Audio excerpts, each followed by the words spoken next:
مفتی طیب صاحب، میں آپ سے ہی آج کے اس عنوان کے حوالے سے سوال کرنا چاہوں گا کہ آج سے کچھ دہائیاں قبل شاید اس چیز کا خوف ایک مسلمان کے دل کے اندر تھا کہ جو وہ رزق کما رہا ہے، کیا وہ حلال طریقے سے آیا ہے یا وہ حرام طریقے سے آ رہا ہے۔ لیکن آج بدقسمتی یہ ہے کہ اکثریت عوام الناس میں اس چیز کا خیال نہیں رکھا جاتا کہ رزق جو ہم تک پہنچ رہا ہے کیا وہ حلال طریقے سے پہنچ رہا ہے یا حرام طریقے سے، بلکہ یہ دیکھا جاتا ہے کہ یہ عددی اعتبار سے کتنا ہے۔ تو آپ یہ فرمائیں کہ اس کا ہماری زندگی کے اوپر جو امپیکٹ پڑتا ہے وہ کیا ہے، اور جو ہماری نسلوں تک شفٹ ہوتا ہے وہ کیسے شفٹ ہوتا ہے، اس حوالے سے اپنے خیالات کا اظہار فرمائیں۔ بسم اللہ الرحمن الرحیم۔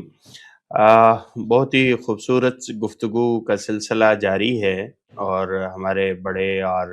استاذ مکرم حضرت مولانا مفتی محمد زاہد صاحب نے بڑی ہی خوبصورت گفتگو فرمائی۔ واقعتاً آج کے دور میں یہی دیکھا گیا ہے کہ ہم یہ دیکھتے ہیں کہ ہمارے پاس بس مال آنا چاہیے، ہمارے پاس زیادہ سے زیادہ دنیا کی آسائشیں ہوں، آرائشیں ہوں، یہ سب کچھ ہو۔ یقیناً جب کوئی انسان یہ دیکھتا ہے کہ میرے پاس کسی بھی طریقے سے مال آئے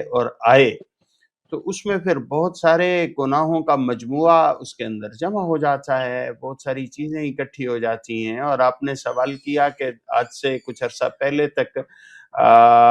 اس حوالے سے کچھ نہ کچھ فکر رہتی تھی لوگوں کو کہ ہم نے جو کمایا ہے وہ حلال ہے یا حرام ہے، اور آج آہستہ آہستہ یہ فکر ختم ہوتی جا رہی ہے۔ اس کی ایک وجہ تو یہ ہے کہ ہمارے استاذ موجود ہیں کہ اس وقت جو کیپٹلزم یا سرمایہ دارانہ نظام کا غلبہ ہے، اس نے پیسے کو اور زر کو اور مال کو ہی سب کچھ قرار دے دیا ہے۔ جی، اب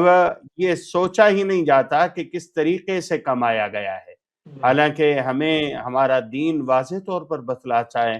کہ قیامت کے دن کسی بھی انسان کے قدم اپنی جگہ سے اس وقت تک نہیں ہلیں گے۔ جامع ترمذی کے اندر جس طرح اللہ کے رسول صلی اللہ علیہ وسلم نے ارشاد فرمایا کہ جب تک وہ ان 5 سوالوں کا جواب نہ دے دے،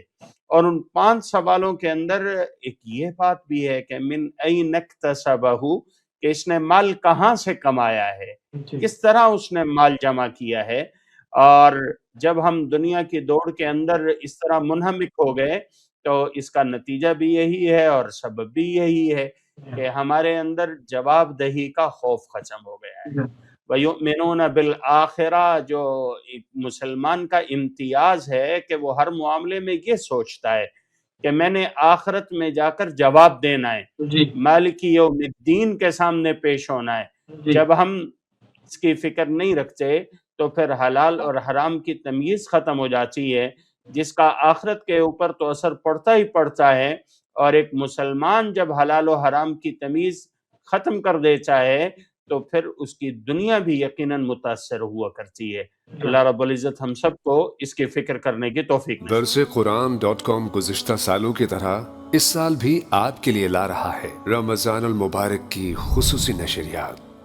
دنیا کے 7 ملکوں کے 50 سے زائد معروف و مستند اسکالرز کے ساتھ فیس بک اور یوٹیوب پر درس قرآن 1 کو آج ہی سبسکرائب کریں۔